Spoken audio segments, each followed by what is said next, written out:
Malapit na nating pasukin ang isang bagong era ng teknolohiya kung saan ang mga imbensyon na dati pang science fiction lamang ay magiging bahagi na ng ating pang-araw-araw na buhay. Sa video na ito, tatalakayin natin ang 10 pinaka-high-tech na imbensyon ng tao sa susunod na siglo. Tara na't silipin ang hinaharap.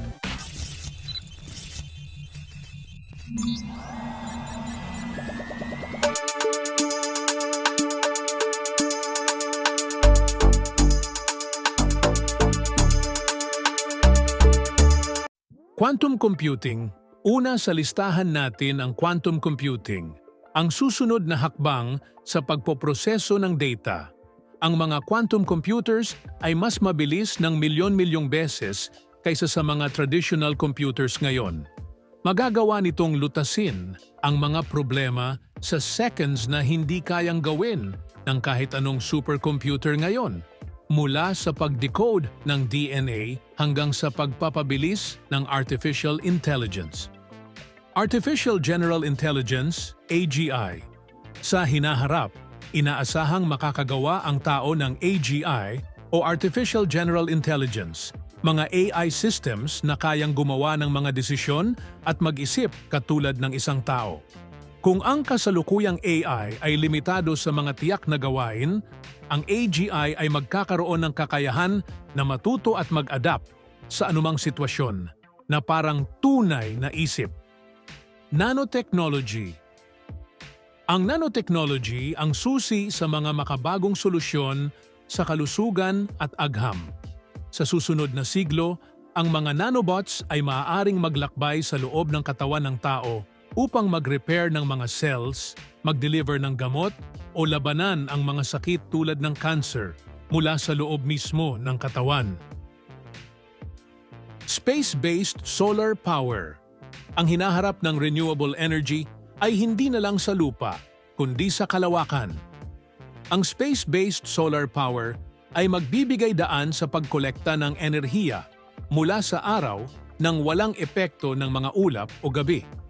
Ang enerhiyang ito ay ibabalik sa Earth bilang walang katapusang power source. Fusion energy.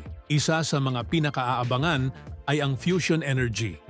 Hindi tulad ng kasalukuyang nuclear reactors, ang fusion ay gumagamit ng mga atoms upang mag-produce ng enerhiya tulad ng ginagawa ng araw.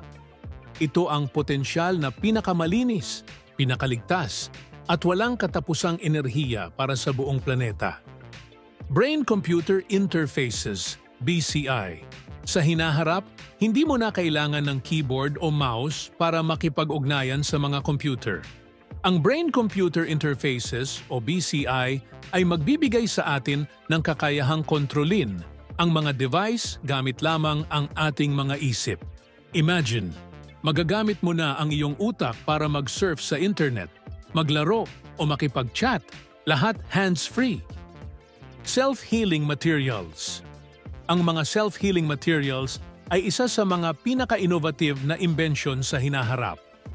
Ang mga ito ay mga materyales na kayang mag-repair ng sarili kapag nasira. Mula sa kotse na kayang ayusin ang sarili nitong mga gasgas hanggang sa mga smartphones na nag-heal ng basag na screen, ito ang magiging susi sa mga mas matibay at pangmatagalang gamit. Autonomous Transportation Networks. Isipin mo na ang bawat sasakyan sa hinaharap ay autonomous, walang driver at walang trapiko. Ang mga self-driving cars at flying taxis ay magiging pangkaraniwan at magiging bahagi ng isang malaking automated transportation network na konektado sa AI systems upang siguraduhin na ligtas at mabilis ang biyahe ng bawat isa. Visual Reality, VR worlds. Sa mga darating na taon, ang virtual reality ay magiging mas advanced at immersive. Magagawa mo nang pumasok sa mga virtual worlds na parang totoong buhay, mula sa pagtatrabaho, pakikisalamuha, hanggang sa paglilibang. Ang VR ay magbibigay ng bago at kakaibang karanasan na mas malapit sa realidad kaysa dati. Human Longevity and Genetic Engineering. Isa sa mga pinakaambisyosong imbensyon sa hinaharap ay ang teknolohiya na nagpapahaba ng buhay ng tao. Gamit ang genetic engineering, kayang ayusin ng mga siyentipiko ang mga defective genes na nagdudulot ng sakit o pagtanda na maaaring humantong sa mas mahabang buhay at posibleng pagpapabagal o pagtigil sa proseso ng pagtanda. Ang hinaharap ay puno ng walang katapusang posibilidad at ang mga imbensyon na ito ang magbibigay daan sa isang mas maginhawa, mas ligtas at mas advanced na mundo. Ano ang inaabangan mo sa hinaharap? I-comment mo na sa ibaba at huwag kalimutang mag-like, mag-subscribe at pindutin ang notification bell para sa higit pang future tech content. Dahil dito sa Knowledge Talk PH, ang karunungan dapat tinatalakay yan.